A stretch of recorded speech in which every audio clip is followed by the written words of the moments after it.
Garçon, tu me mets un after movie, un teaser, 3 reels pour la 4 s'il te plaît.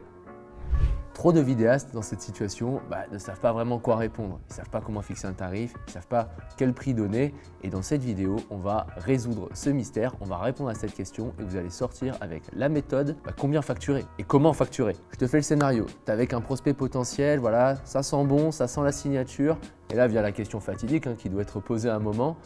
C'est quoi vos tarifs, monsieur? C'est quoi vos tarifs, madame? Et là, silence, on ne sait pas quoi répondre. Donc là, tu es devant lui, tu te dis est-ce que si je dis un chiffre trop haut, il va partir? Si je dis un chiffre trop bas, je vais passer un petit peu pour un idiot. Donc tu commences à balbutier, tu as un petit peu des doutes et tu balances un chiffre complètement au hasard. Je pense que c'est une situation que tous les vidéastes ont connue. Moi, le premier, lorsque j'ai commencé ma première vidéo, je l'ai facturé 100 €. Et tu imagines bien que ce n'était pas le bon prix. Et en tant que vidéaste, c'est pas magique, forcément il y a des méthodologies, il y a des façons de faire pour facturer que tu ne peux pas connaître si tu n'es pas dans ce milieu-là ou si tu n'as pas quelqu'un qui est dans ce milieu-là. Et ça te pousse à faire des erreurs, ça te pousse à soit te dévaluer, facturer trop peu cher et du coup tu as vraiment du mal à en vivre. C'est un petit peu le hamster dans sa roue, c'est que tu as plein de projets mais tu n'en vis pas bien. Et la situation finale, si jamais tu ne sais pas faire un prix, c'est très simple, c'est que tu ne peux pas vivre correctement de ton activité. Mais cette situation, ce n'est pas une fatalité. Heureusement que tu es tombé sur cette vidéo parce que je vais tout te donner. La méthode, comment on facture, c'est quoi qui est attendu en termes de facturation, c'est quoi le prix du marché globalement. Si tu appliques tout ce qu'il y a dans cette vidéo, tu peux, face au prospect qu'on a donné en exemple au tout début, tu pourras lui donner un prix comme ça facilement, faire un beau devis, faire une belle proposition commerciale et j'espère pour toi décrocher ce contrat. Donc, comment on facture? T'imagines bien que quand on facture une vidéo, c'est pas comme quand on vend une paire de baskets. C'est-à-dire qu'on vend quelque chose qui est un peu immatériel. La paire de baskets, il y a un côté physique, ça nous paraît plus simple à vendre. Une vidéo, c'est immatériel. Donc concrètement, si vraiment on rationalise le plus bas possible, on vend quoi? On vend du temps. Ce temps, il est divisé en 3 parties. La pré-production, la production et la post-production. C'est ça que tu vends. Je détaille un petit peu, la pré-production, c'est quoi? C'est tout ce qui va être relatif à la préparation du projet. Une pré-production réussie, c'est un tournage qui se passe super bien. La pré-production, ça englobe effectivement tous les trucs un peu techniques de j'ai besoin de quel matos, qu'est-ce que vous allez faire comme vidéo, réservation peut-être des lieux, tout dépend de la complexité du projet. Mais c'est aussi tous les à côté. Si jamais on fait une sorte de mini plan marketing, c'est inclus dans cette partie-là. Et ça, c'est quelque chose que tu vends et que tu dois valoriser auprès de ton prospect, auprès de ton client.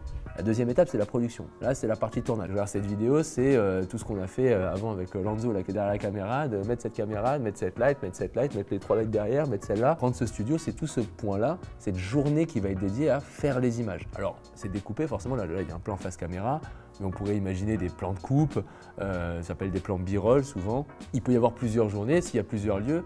Donc tout ça, c'est l'étape de la production et c'est ce que tu factures. Puis l'étape de la post-production, c'est voilà, tout est chargé sur les cartes SD. On rentre, on est devant son ordi, il va falloir monter tout ça sur le logiciel de montage que tu connais, que ce soit Premiere Pro ou DaVinci, qui j'ai l'impression est en train de grand remplacer Premiere Pro en ce moment. Et donc, c'est ce que tu factures. Donc maintenant, la grande question, c'est j'ai du temps de pré-production, j'ai du temps de production, j'ai du temps de post-production, mais je facture quoi concrètement? Est-ce que je facture à l'heure? Est-ce que je facture à la minute de vidéo faite? C'est un truc qu'on voit souvent dans les messages de débutants, c'est j'ai une vidéo de 2 minutes, combien ça se facture? Comment je facture globalement? Vous savez quoi? On va prendre les 3 scénarios. Donc le premier scénario, c'est je facture à l'heure. On va regarder, on va se projeter dans ce scénario et on va voir les problèmes potentiels qu'il y a.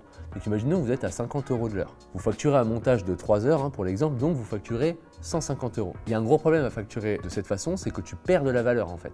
Quand tu factures 3 heures, tu as pris 3 heures dans une demi-journée, en réalité tu ne vas pas prendre un autre client, tu vas faire 3 heures, puis après 3 heures un autre client. Donc les temps morts un petit peu au milieu, c'est perdu. Et ça c'est une réalité, c'est que dans ce laps de temps, tu ne peux pas prendre d'autres projets, tu ne peux pas prendre d'autres clients. Donc par conséquent, comme je viens de le dire, tu perds de la valeur. Ce n'est pas forcément la manière optimale de facturer à l'heure. En plus, je te dis que c'est quand même complexe de savoir que tu as passé 2 heures, 16 minutes et 30 secondes sur un projet. En réalité, tu ne vas pas traquer tout ton temps comme ça et ça va être très vite très compliqué. La deuxième façon de faire qu'on a dit juste avant, c'est facturer à la minute de vidéo réalisée. Donc un exemple, c'est un message qu'on voit souvent sur Instagram, sur les réseaux sociaux, une question nous qu'on reçoit très régulièrement qui est sur une vidéo de 2 minutes, ça coûte combien? Bon, partons sur 3 minutes par exemple. 3 minutes, 100 euros, ça fait 300 euros. Est-ce que ça fonctionne?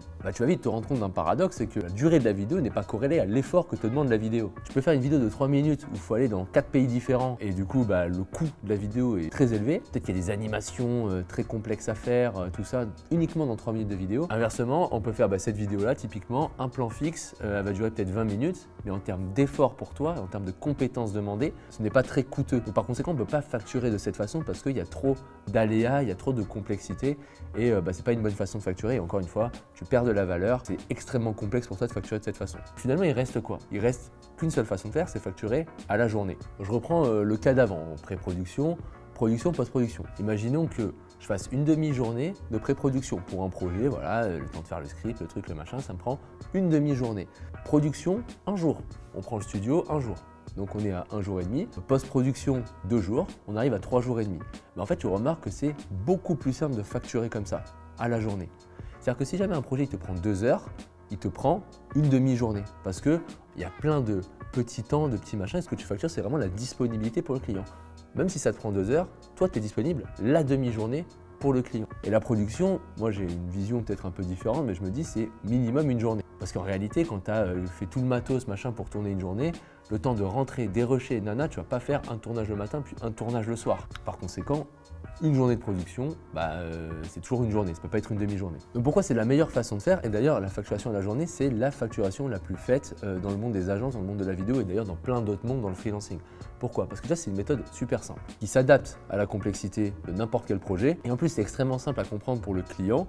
Il y a un montant par jour, on fait 3 jours, c'est 500 euros. Par exemple, 500 euros par jour, ça fait 1500 euros. Tout le monde est content, ça s'adapte à n'importe quel type de vidéo. La vidéo de 3 minutes, elle peut prendre 16 jours à faire, comme elle peut en prendre un. C'est clair pour tout le monde. Donc maintenant, la grande question, c'est ok, je dois facturer à la journée, mais combien vaut ma journée? Encore une fois, on va faire des petits scénarios. On va se dire à 150 euros la journée, par exemple, pourquoi pas, 350 la journée et 500 la journée. Et avant d'aller plus loin, il faut comprendre la notion de TJM. Un TJM, c'est quoi? C'est taux journalier moyen.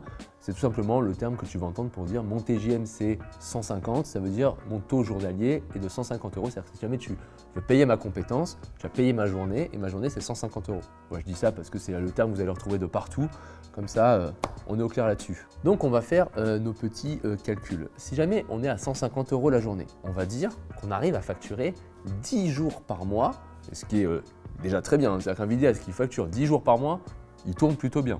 10 jours par mois, tous les mois. On va compter qu'il y a 2 mois, un petit peu de vacances, parce que souvent, janvier, c'est un peu calme. Il y a juillet, août, où j'imagine que vous allez un peu partir, profiter de l'été, tout ça. On enlève juste 20 jours, du coup, on enlève 2 mois. Ça vous fait 120 jours facturés par an, ce qui est vraiment une très grande moyenne. Je prends même une moyenne assez haute. Donc 120 jours à 150 euros, ça fait 18 000 euros au total. Maintenant, on enlève un peu les charges. J'arrondis, tu enlèves 25%. Donc tu enlèves 4 500, tu te dis que le fait d'exercer ton activité en frais de matériel, ça va te coûter 2 000 euros par an. Donc là, ça compte des déplacements, les abonnements, les artlists, les machins, là, tout ça. Ça fait que par an, tu gagnes 11 500 euros pour vivre. Si tu fais le calcul, ça fait 958 euros par mois. Alors, on est en France, 958 euros par mois, c'est galère d'économiser, de voir des problèmes aussi. Des fois, tu peux avoir, demain, tu as un Covid qui arrive.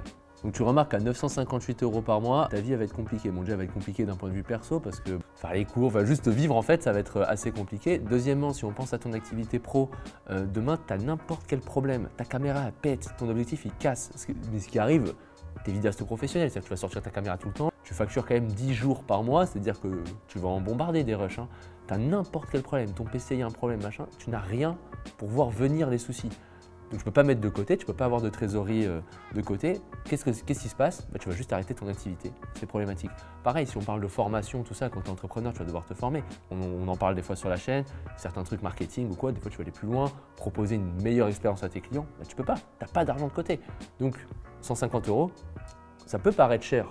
Quand on est un peu extérieur, qu'on est un patron, on dit ouais 150 euros par jour quand même faire de la vidéo, c'est ouf. Mais on remarque très vite que ça a ses limites et on ne peut pas facturer ce montant-là. Ensuite, si on fait le même truc à 350 euros, je fais le même calcul, tu arrives à peu près à 2000 euros, un peu plus de 2000 euros net dans ta poche. Et tu peux augmenter tes frais professionnels annuels à 4000 euros. Tous les ans, tu dépenses 4000 euros pour ton matos, pour quelque chose, en tout cas pour améliorer ton workflow, que ce soit Artlist, des outils, il y a plein d'outils, AutoCut, Premiere Composer pour monter plus vite, tu dépenses 4 000 € par an dans tous ces trucs-là. Donc on remarque que c'est un peu mieux, c'est vrai que tu peux déjà, s'il y a un problème, tu peux voir venir, tu peux économiser. Mais encore une fois, en France, 2 000 € par mois, c'est pas non plus, t'es pas riche quoi. Il faut penser en mode entrepreneur, c'est qu'il faut penser qu'à un moment donné, ton activité elle peut s'arrêter 6 mois. Parce que y a un Covid, tu vois, il y a eu un Covid à un moment, tu as dit bon bah les gars, vous pouvez plus sortir, vous pouvez plus faire de vidéos, vous pouvez plus rien faire.